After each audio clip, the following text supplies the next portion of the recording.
What's the deal? Welcome back. My name is Derek with Flip and Drip, and this is Investing the Right Way.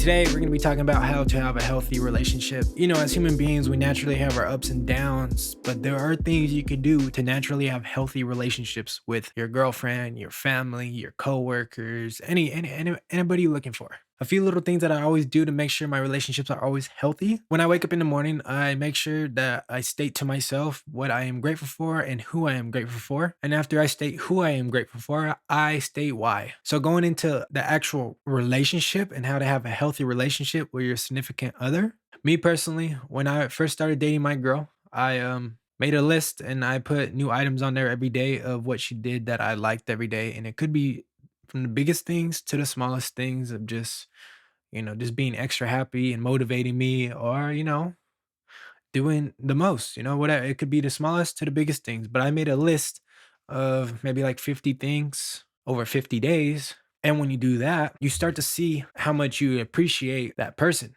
And you create a whole different perspective of that person because you're acknowledging all the blessings that they bring to your life. See, I think a lot of people get caught up in this whole honeymoon stage and they love the feeling at first and then they start easing off of it. It's the same thing with drugs. And that's why I always call it love drug because basically love all it does is release dopamine in your brain. And once you get comfortable, it stops releasing it like that and people will leave. But if you really want a healthy relationship, it's not a drug. It's work, of course. If you want a healthy life, it's work. If you want a healthy body, it's work. If you want a good job or a good life, it's work. You gotta work towards it. You can't just let things be. You gotta you got to water the seeds. If you don't water the seeds, they're going to die. That's what it is. That's the whole thing about life. If you don't properly water your garden, it's going to die. So why wouldn't you properly water your garden if this is a person you want to be with or if you just want better relationships with your family? Always make sure, always make sure to understand what people bring to you, what kind of blessings, even if it's just yo, I feel good when I wake up and I see a text message from you. Or hey, I walked out and I talked to you and it made me feel better because you understand me as a person because you've seen me grow. You got to understand your blessings. Maybe your family member gives you $1,000 because you're down and out, or 500, or this or that, or anything like that, or even gives you a prayer. That's a blessing. They're taking time out of their day to give energy towards you. That's a blessing. A lot of people tend to look over that because they're like, Oh my God, I want the baddest. I want this. I want that. I need money. I need the XYZ fattest, titty, fattest. Like, in all reality, you're chasing a facade. I know a lot of rich people. And let me tell you, I personally don't think any of those rich people are happier than me. I truly don't. And that's because I wake up grateful. I may not have it all, but that's okay. I'm not asking for that. I'm asking to live in the now and appreciate what is now. A lot of people get caught up in the future or dwell on the past, but in all reality, all we have is now. So I think that's where a lot of relationship problems come from because you're too focused on the future or you're hating on the past or XYZ, any of that.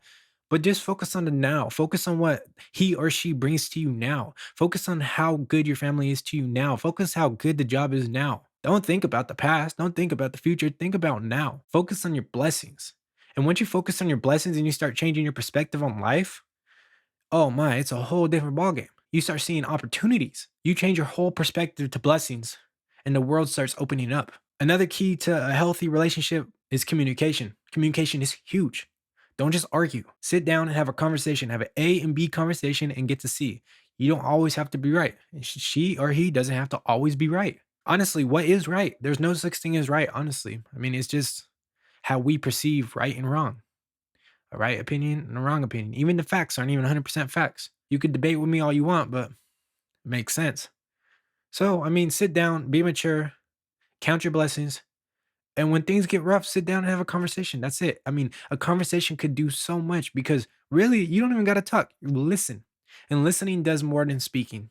Try it. A lot of people tell me it works. I've helped a lot of people. And this is why I'm here. I just want to help you guys. But with that being said, this was just a quick video. I appreciate all you guys tuning in. If you did like this content, drop a like, comment, subscribe, do the whole thing. Let me know what you guys want to see. We got a lot more coming every day. It's not stop. But this is Derek, Flip and Drip, and this is Investing the Right Way.